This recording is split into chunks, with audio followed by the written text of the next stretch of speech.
Robert Mueller gave 6 hours of testimony on Capitol Hill today, but overall, no new revelations about the probe into Russia interference in the 2016 presidential election. Now, according to CNN, Mueller referred or declined to answer questions 206 times, but he did clarify that President Trump was not indicted on obstruction charges because his team could not determine if a crime was committed.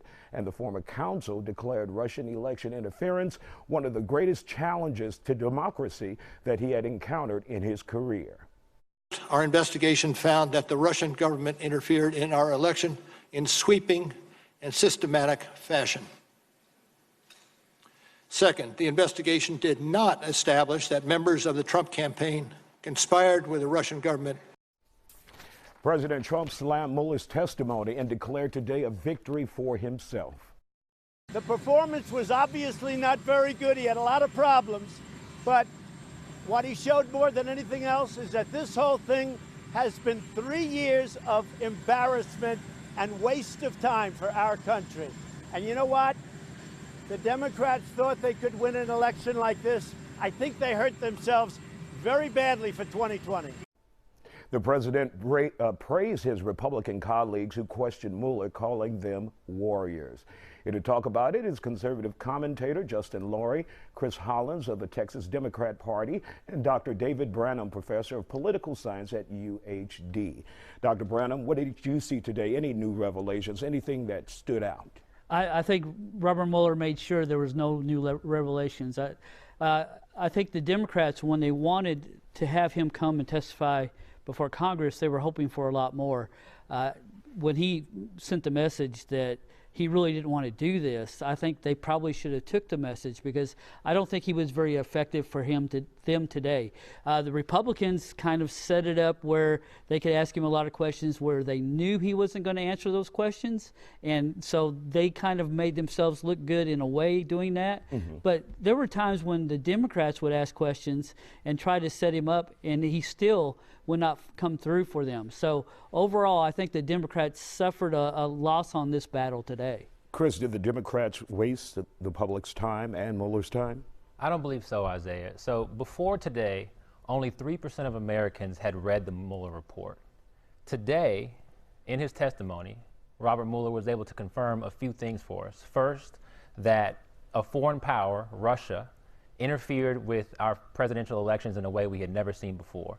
Number two, that Mr. Trump's campaign welcomed that support, that Mr. Trump's campaign invited that support. And then later on, when the investigation was opened formally, Mr. Trump acted in so many ways to interfere with that investigation. Did the Republicans come out on top today, Justin? It's funny, Chris just mentioned only 3% of Americans have actually read the report. We found out today the one American who really didn't read it was Robert Mueller. He was aloof, he was detached, he was unaware. People asked him simple, basic questions he couldn't refer to back to his own report. It was shocking. They asked about Fusion GPS. He didn't know what it was. He's the only person in Washington who is not aware of Fusion GPS.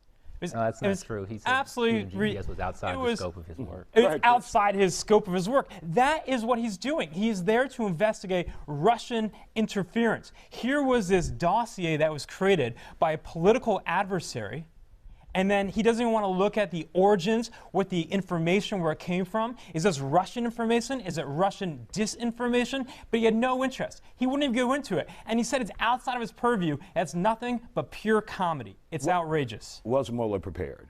I don't think he was very well prepared, honestly. I think he was very fearful of this.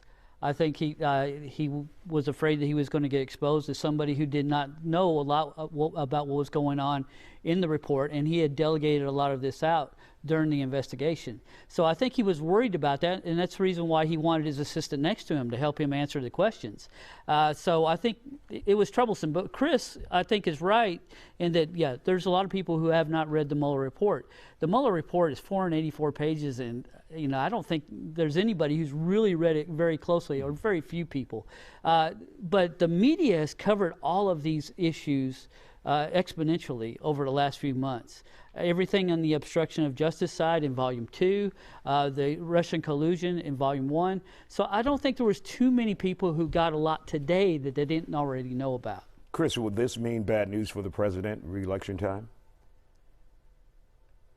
We'll have to see the political outcomes of this, but I'll say a couple of things. One, we now have the facts on the table in a clearer way than before. Again, Mr. Mueller, in addition to the things I mentioned before, also confirmed that were the president not a sitting president, that he could be open for indictment and that indictment could still take place at the end of his presidency. I personally believe that the rule of law is extremely important.